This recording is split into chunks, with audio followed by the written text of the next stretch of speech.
We are approaching Vallonne's tasting room here.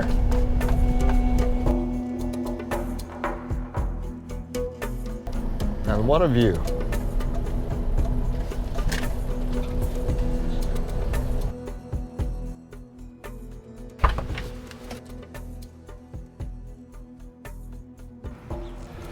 Spice sangria.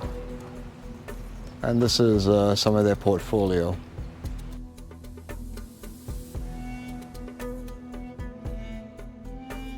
It's almost tempting to have a small bite here to eat. Yeah.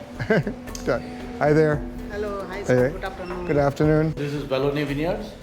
Now we have come in the winery. This has three stages. Underneath is a winery. Mm-hmm. This is the restaurant, and on the above stair you can stay there. Oh. Yeah. So it's A fully vertically integrated. one of the boutique wineries of India. What a view.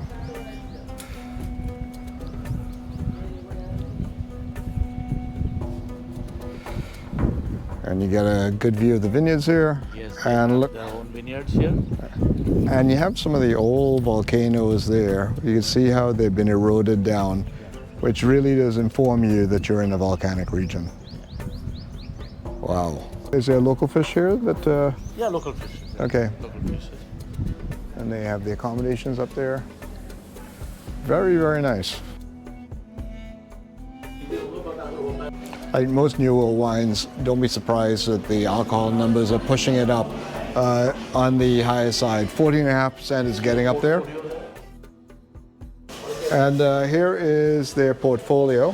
So the Chenin Blanc, the Riesling, the rosé from the. This is the only rosé made from Cabernet Sauvignon. Okay. Yeah. So you'll not find rosé made from Cabernet Sauvignon anywhere. They make here. Right. The Shiraz Merlot. Again, a good reserve Cabernet Sauvignon. Yeah. A rare premium fine wine. This is And, the rosé or the desert wine. What I told you that this is from the Passito type. right. Yeah. So they're using the techniques from Veneto here. Yeah. And this Anoki. Anoki means very rare. Okay. Yeah. So Anoki is only where the vintage is very good. Right. And if they find the vintage is very good, they'll make Anoki out of that. Right. It's very selected and limited bottle edition. Right. And again, a straight Merlot. And the reserve, and then down here, The same portfolio. more the same down here. So they have a Syrah, an Anoki, Anoki, yeah. right?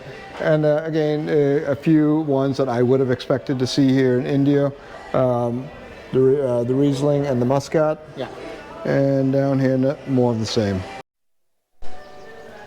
One of the fun things is that they really are focusing on helping consumers appreciate what their wines are. Tell the aromas about. Right. Yeah. And what to look out for.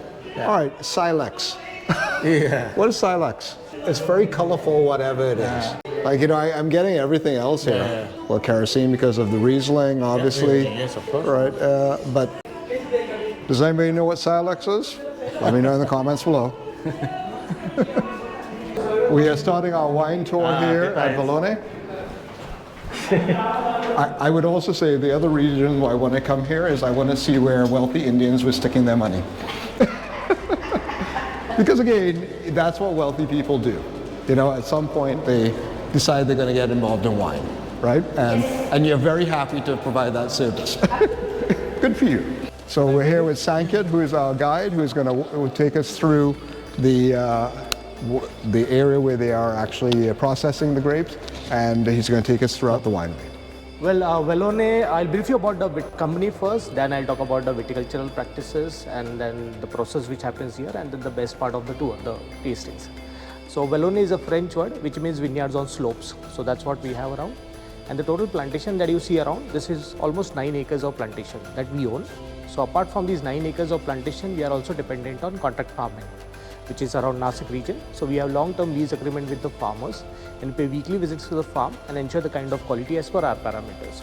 Now being a small and a boutique winery, we produce only around 70 to 80,000 bottles in a year. And we have been making wine since 2009, but we are not really known to the masses because the production is limited. So even the marketing is restricted to few outlets around Mumbai, Pune, and a very small export which goes to the UK. Again in Mumbai, Pune, our retail presence is very small.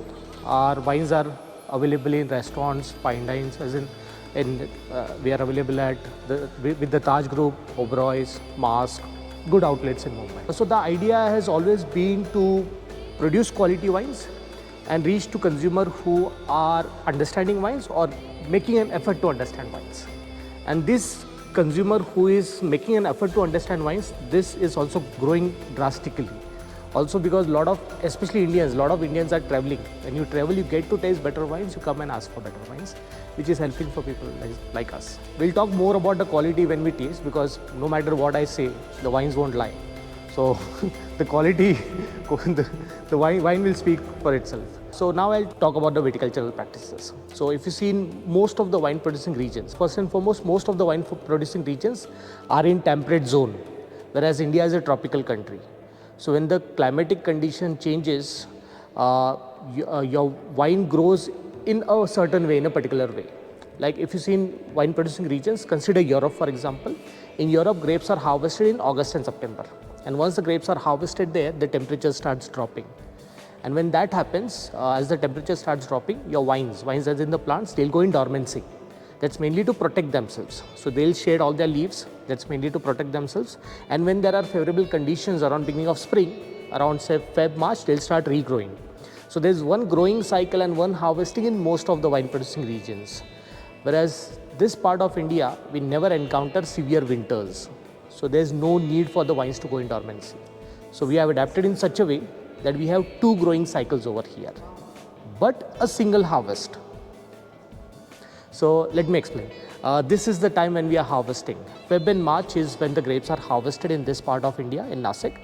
And so if you observe one more thing, in most of the wine producing regions, as you are approaching the harvest, the temperatures are dropping. Here, as we are approaching the harvest, the temperatures are shooting. So conditions are very different. So once the grapes are harvested, we give a resting period of almost a month to the wines, to the vineyards. And then you prune them. So first pruning happens around beginning of April. So when you prune in April, conditions are warm. So after you prune, within a span of say 15-20 days, the shoots will start growing again. Now along with the new shoots, you'll find some potential bunches emerging with the new shoots. But during April pruning, whenever we see these bunches, we remove them, we discard them. That's mainly because it rains from June to September. So there is no point allowing these grapes to grow further. They are not good for winemaking. So bunches which appear during April pruning, they are discarded. So you're trying to stress the vines out even more?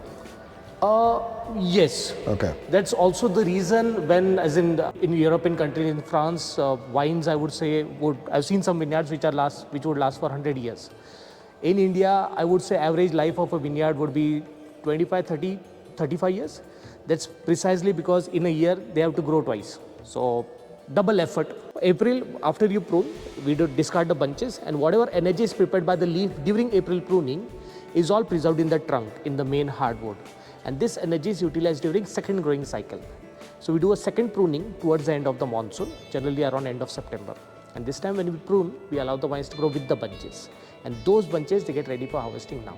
Because we are a tropical country, there is no dormancy. Our wines keep on growing. And to get the best possible produce, best possible quality, we have adapted to this kind of a growing technique. Now this is in and around Nashik, where things don't really get cold. If there's an experimentation done towards northern part of India, there's a likelihood wherein wine might undergo its regular growing cycle as well. And that's happening now. A lot of people are experimenting towards northern part of India. And the reason why this is happening, because the culture is growing. As the culture grows, as the consumption grows, and people actually start understanding that wine is more of an agro-produce rather than alcoholic beverage, then things would change faster. Chardonnay, which prefers cooler conditions, these are the varieties which would fare better towards northern part of India. People are experimenting growing Pinot Noirs and Chardonnay here in Nashik, but I think those are the better areas to get the best possible expression of certain varieties. Here in our property, we have 2 whites, Muscat and Riesling, 3 reds, Merlot, Cabernet Sauvignon and Syrah. So our captive vineyards is 9 acres. Contract farming comes to around say 15 acres of contract farming. In contract farming, we have other varieties which we don't have, Chenin Blanc, Sauvignon Blanc, and other quantities are procured from contract farming vineyards. Now I'll talk about the process. I'll start with white wines first, followed by rosé and reds. So we do four different white wines, Chenin Blanc, Sauvignon Blanc, Riesling and Muscat. Now India doesn't have indigenous grape variety from which we make wine. So we have imported these saplings and then planted over here. So except for Riesling, which is a German origin variety, most of them are French origin grape varieties that we grow over here.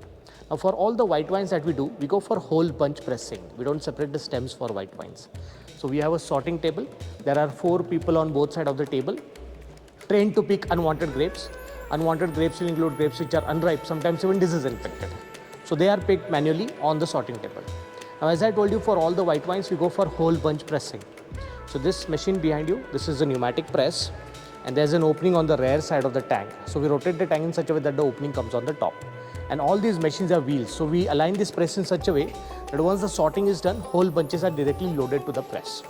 Now this press can hold around 2 tons, which means 2000 kilograms of grapes at a time. So once the press is loaded, we close the door, we start pressing. Now there's a membrane in the press, a balloon kind of thing. So the membrane inflates, it exerts pressure on the wall. There are grapes in between, that's how they get pressed. Now all these wine varieties have seeds inside. So pressing has to be very slow and gentle. The main aim is not to go more towards the seeds. The moment you start approaching towards the seeds, you will end up extracting unwanted bitterness and harshness, which you don't want. So it has to be very slow and gentle. Now the moment you start pressing, the juice starts collecting into the tray at the bottom. Yeah. Now when it comes to wines, it's very important to protect wines against oxidation, against oxygen, which has to begin right at the juice stage. So the moment the juice starts flowing, we directly add dry ice to it. Dry ice is solid carbon dioxide and CO2 is heavier than air. So it will form a blanket and avoid oxidation. Simple science but very effective. Now these are also means and ways of reducing the use of sulfur dioxide. So you might have seen on the back label of wine bottle contains sulfites. Now sulfites are legally used in winemaking. They are preservatives. So they serve dual purpose, antioxidant and antimicrobial. But excess use of sulfite is not good. Not good from consumer point of view, neither from winemaking point of view. So we try and reduce the use of sulfur dioxide. So this is one of the way. This juice is turbid in nature. So with the help of the pump, the juice is collected into a tank. It stays in the tank for around 24 hours at 7 to 8 degrees centigrade, wherein the coarse debris tend to settle down. The clear juice remains on the top.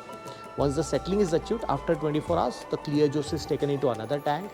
To the clear juice, we add yeast and we carry out fermentation. Now there are different strains of yeast available depending on the style of winemaking. So different yeast is used to ferment a Chenin Blanc, different for Riesling, different for different grape variety.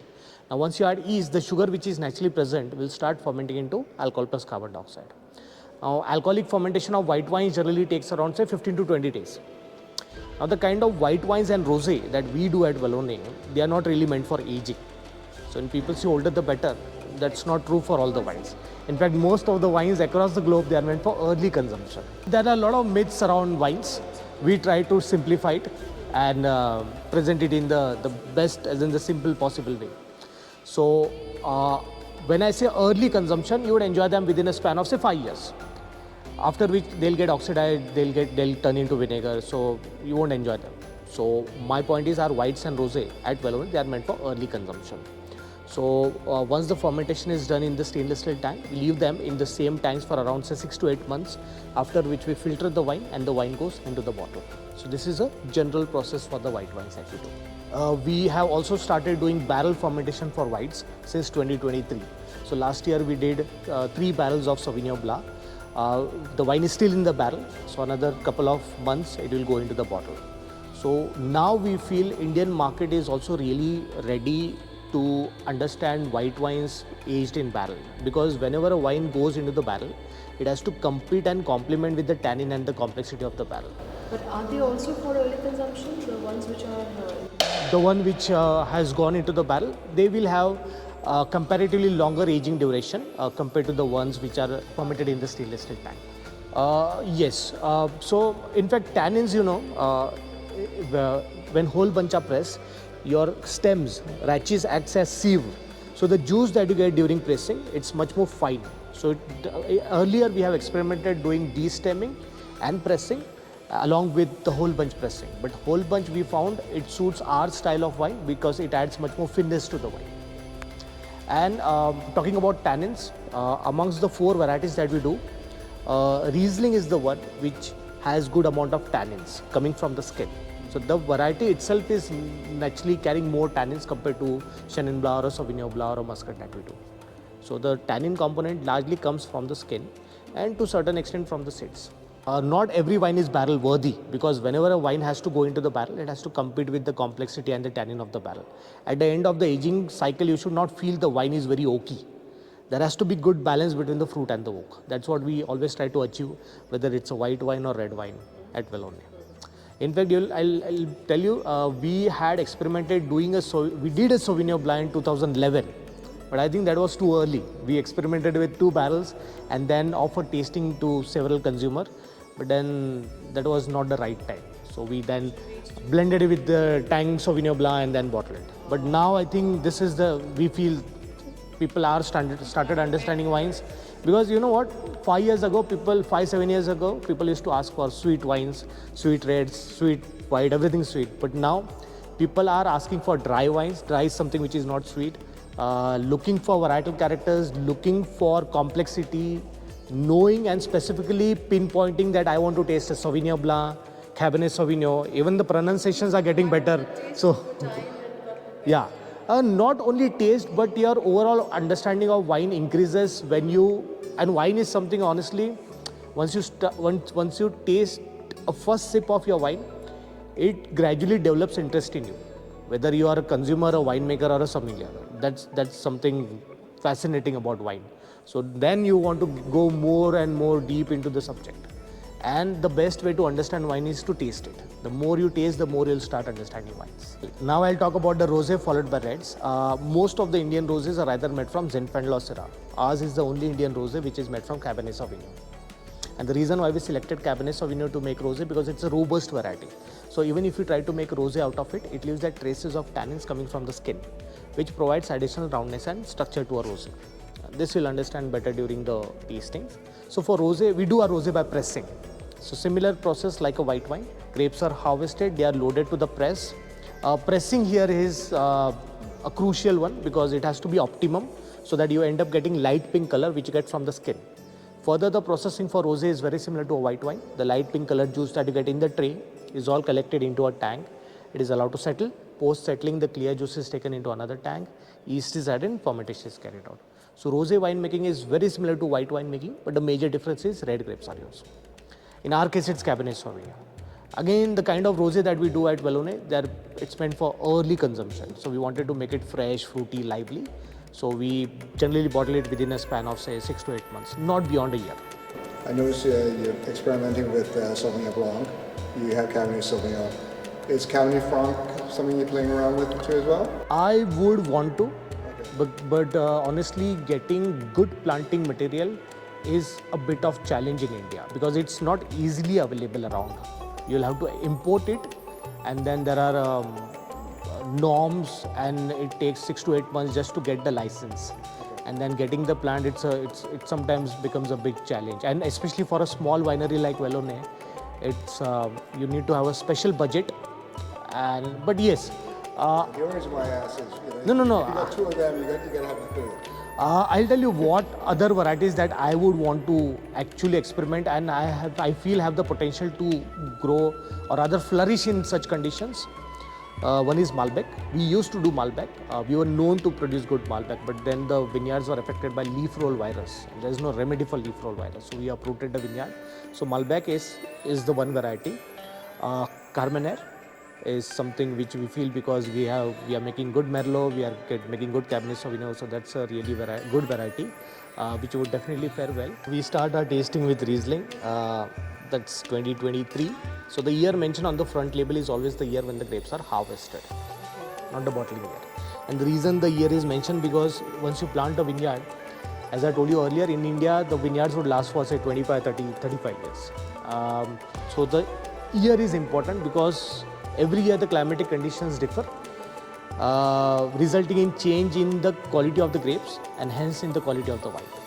So if you taste a 2023 Riesling, Vallonné Riesling, and if you taste a 2022 or 2024 later, there would be a difference in the quality. The difference comes because of the climatic conditions. That's the reason when I mentioned about a wine called Anokhi. So Anokhis are vintage wine. It is produced only when the climatic conditions are extremely favorable for a particular grape variety. Well, I'll give you a quick demo how to taste the wines. There's difference between tasting and drinking. Everyone knows how to drink it. I'll show you how to taste it. So white wines and rosé, you need to serve them chilled. So it's always better you hold it at the stem or at the base. If you hold it here, it will get warm because of the body temperature, not the way they show in movies. So after this, don't swirl it, just sniff it as it is. Try doing it. Yeah, don't swirl it, just smell it as it is. So this is Riesling. So now whatever aromas and flavors that you get in the wine comes mainly from the grape variety. Nothing is added externally. Or if the wine has undergone barrel aging, to a certain extent the aromas come from the barrel. This one has not gone into the barrel. So everything from the fruit. After this, swirl the wine. Give it a nice swirl. Well, there's a trick. Place it on the table. Do this, easy to begin with. Yes. And after you swirl it, smell it again, you'll get the difference. The intensity increases. That's mainly because the air present in the glass allows the wine to open. So you'll get volatile as well as non-volatile aromas. That's why you have different types of glasses for different types of wines too. So let's give this Riesling a go. No barrel age on this, just aged in steel. And how long aged in steel? 6 months. 6 months in steel. Okay. Get the petrol on the nose. A few green characteristics. Not a lot of fruit coming through. It's a dry style, right? A lot of acid. A lot of acid in this one. But you design this for food. This is a food-friendly wine. So it's hot weather Riesling, simple wine, tasty, and you can see that this is designed for food, and it's to elevate the food more so than the wine to be sipped on its own to start. Next wine is a Sauvignon Blanc. This is 2022. We have managed our viticultural practices and fermentation in such a way that we have reduced this pyrazine levels in Sauvignon Blanc and elevated the fruit. So it's much more tropical fruit that you'll get in this Sauvignon Blanc. You'll get similar fruit on the palate as well. Get some steely character. Okay, let's give it a taste. Lots of guava, lots of gooseberry, steely characteristics. It's a very full-bodied style. Good body, good roundness. Yeah, it is. We also do batonnage for this with fine lees, Okay. which gives this Creaminess. roundness, volume, creaminess to the wine. No, it's a very nice Sauvignon Blanc. Very unexpected, and hot weather Sauvignon Blanc is something. Well, next is the rosé, and the only Indian rosé which is made from Cabernet Sauvignon. Again, a lot of Indian rosés are on a sweeter side, but this is a much drier style of a rosé. Let's give it a sniff. A lot of strawberries, raspberries, A lot of berries on this. Get a little greenness of the green pepper that is traditionally with Cabernet Sauvignon. Very lush on the nose. Kind of restrained with the lushness because again, it's not a big aromatic wine. Let's give it a whirl. Yeah. That's really good. This is one of our best sellers because especially in a warm weather like Mumbai, people prefer enjoying a rosé like this. Yeah. It's very good. One is new to wine tasting, it takes time to develop palate towards liking reds. But generally as you keep on tasting wines, people prefer reds over white. Now this is a blend of Syrah and Merlot. 70% Syrah, 30% Merlot. So the wines were made separately, blended in proportion, kept in barrel for 6 months and then bottled. This is a 2021 vintage. So lightly chilly these wines because that's the savory temperature they're meant to be enjoyed. So 70% Syrah, 30% Merlot. Okay. Syrah characteristics come through. A little bit of jamminess. Get a little of the black pepper, but you're also getting a bit of that little violet characteristic of the Merlot as well. If this was in a blind tasting, I would totally nail this one. But this is an unusual blend. People generally don't do a Syrah and Merlot. Yeah, but like Australia does a Syrah, they do that, right? And also up in parts of the U.S. Again, this is meant to be drunk very young. It's delicious. It's fruity. On dry style, what's the residual sugar in this one? This is dry, so 1.5. Okay, so it's a very it is a. Well, the sweet perception that you get is also coming from the ripe tannins. Okay. Yeah, that's why I was. And bit of alcohol. And this is 14.5%. This is 14%. Yeah. Okay. Again, this is a lovely one. Fruity. It's a serious wine, but yet at the same point very accessible. This is a very good, easy drinking one. If you want to enjoy it in an air bar, this is one you can drink on its own. Next wine that I'll be tasting is a Cabernet Sauvignon Reserve. This is a 2020 vintage. And you see this wine comes with a natural cork. Which comes from Portugal. Yes. This wine has undergone 18 months of barrel aging, all French oak, followed by more than a year of bottle aging. So wines that we make at Vallonne, they have, and which have further aging potential, they come with a natural cork. And wines which are meant for early consumption, which you would enjoy them within a span of say 5 years, they come with a screw cap. So this wine, if you don't open it, you can leave it for another 10 years and it will continue to mellow further in the bottle. So it's nice drinkable now, but this has further aging potential as well. It's always meant to be kept horizontally. Right? Yeah, because when it's wood, if you by chance if you leave the bottle vertical for a long time, this is wood, and there's a moisture content in the cork. If the moisture content goes away, air goes inside. No matter how expensive or good your wine is, it will get oxidized. So remember, bottles with cork, you need to keep them sleeping. Screw cap, you can keep it anyhow, and you have multiple variants in cork, but natural cork is the most superior one. So that's why we have chose a natural cork for wines which have further aging potential. Like we have Merlot Reserve, Cabernet Reserve, Syrah Reserve, Anoki Reserve, which have further aging potential. So initially when I mentioned that our white wines and rosé, they are meant for early consumption, whereas reds have good aging potential that we do. Out of curiosity, just for my viewers, what would this go for retail price typically? This is 1700 Indian rupees. Okay. 1700. Okay, that's quite reasonable. Well, very expensive for the Indian market, but I would say it's underpriced after you taste it. okay. So this was just opened this morning. You got a nice hit of vanilla from the oak, but a very restrained bit of vanilla, I gotta say. Almost a little creme brulee type of vanilla. There's a creaminess to this, so you pick up on the nose because of the malolactic fermentation. And this is a, what's the blend? Is it a blend or it's 100%? 10% Cabernet Sauvignon, Okay. 2020 vintage. Okay. So 18 months of barrel aging, So 100% cab. 100% Cabernet. Okay. And you know, when you get 100% cab with a bit of oak treatment, you get a little candy-ish on it, but you're picking up the vegetal notes on the back end when you're sniffing it. Let's give it a taste. You get a big hit of that menthol mintiness at the bottom end, right at the base of your palate. Again, that residual sweetness, again, I know there's no sugar in this, right? But you, again, the terroir brings that sweet. And also to certain extent alcohol. Okay. Because reds, we aim for phenolic maturity, so Right. we pick reds over here. Right. And that's the reason we sometimes have to wait a little bit longer in the vineyard, Right. eventually getting higher sugar levels in the grapes and hence higher alcohol in the wine. Right. So that also gives that sweet perception. All right.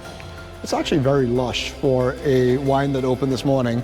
And this is what, a 2020? He's absolutely right. This needs about another 8 to 10 years and it would be really at its peak at that point. Towards the end. So the next wine that we'll be tasting is a dessert wine. So before we taste it, I'll tell you how we make the dessert wine. We harvest the grapes at a particular maturity, get them over here, and there's a straw hut built out in the vineyard. We attach parallel wires in that straw hut, tie every single bunch and keep them hanging on the wire. Labor intensive process, generally we tie 3 tons, 3000 kilograms of grapes, for which we require a span of say 4 days and 150 people in these 4 days.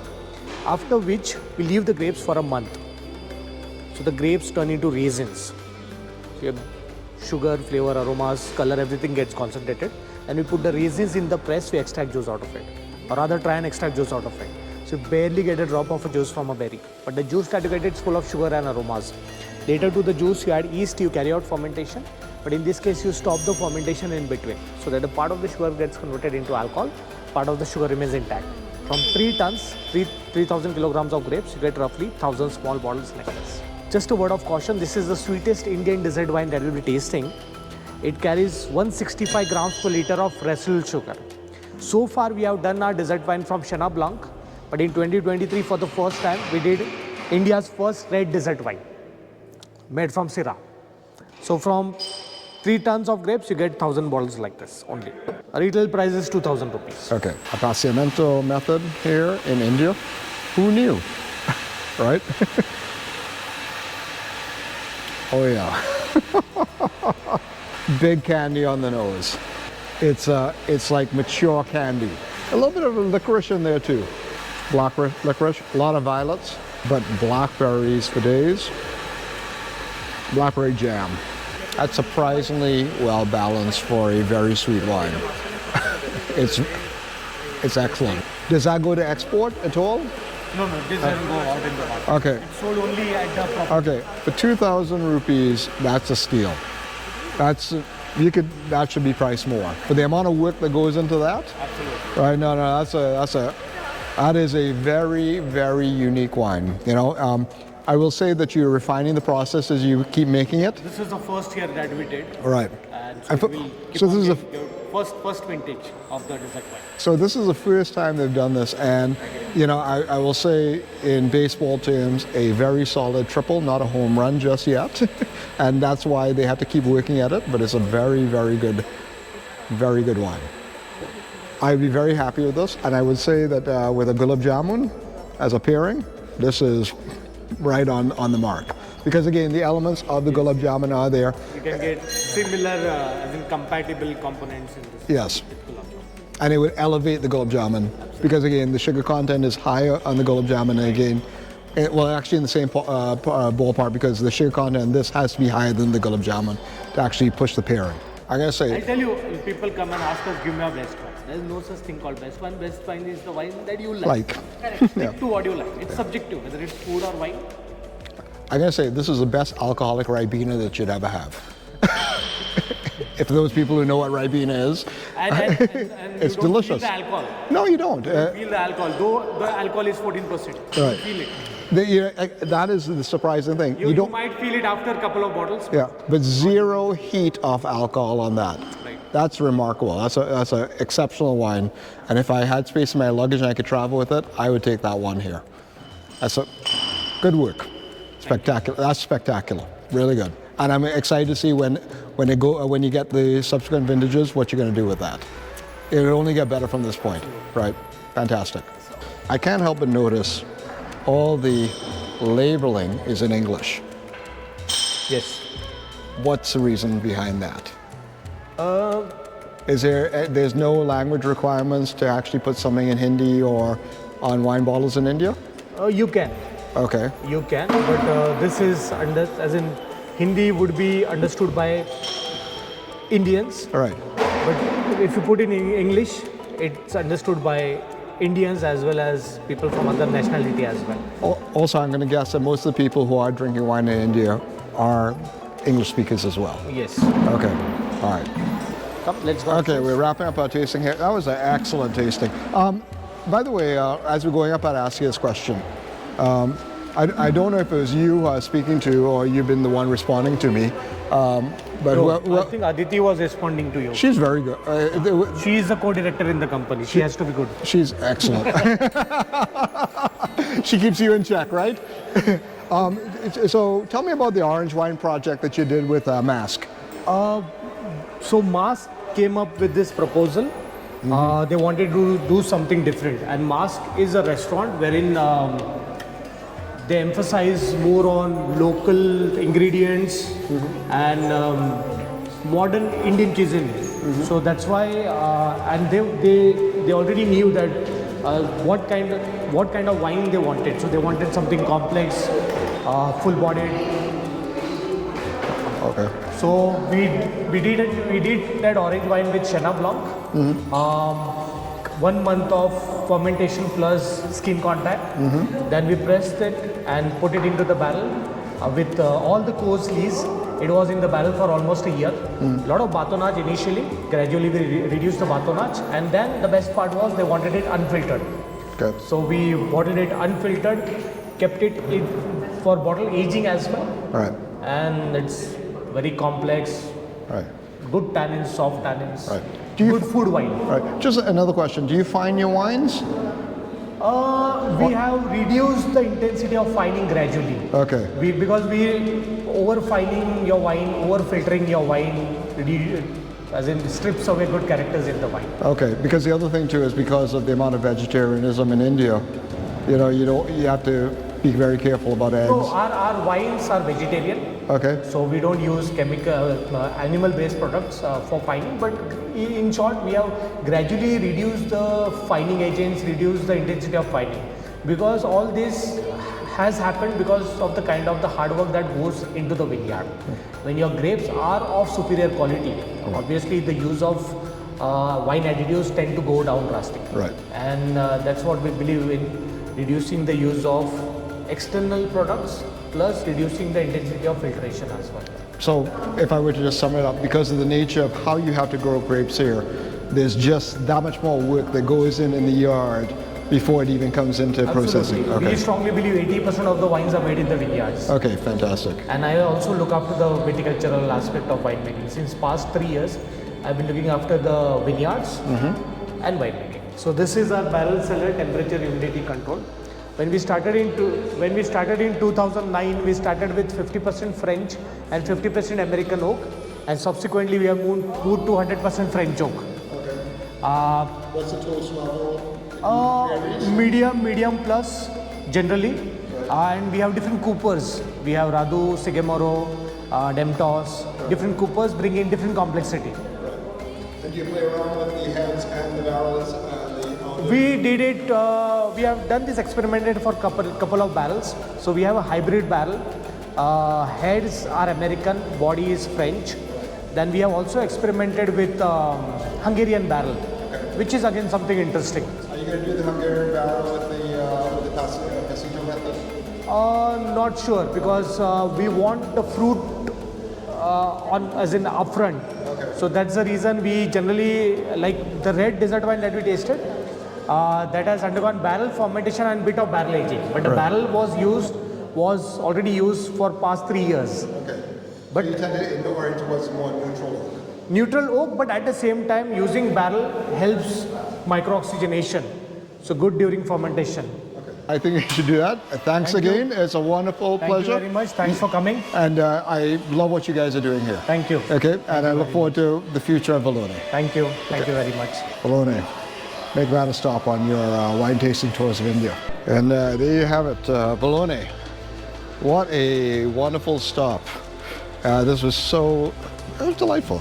Make sure if you are going to be hitting the Indian wine country here in Nashik, give this place a go. Well worth your time. All right, we're going to be heading across town now, and and we're going to be checking out a few others on the other side of Nashik before we come back across to end off our evening. So let's move on from here. What's his name? Ginger. Hey, Ginger. The good old winery dog.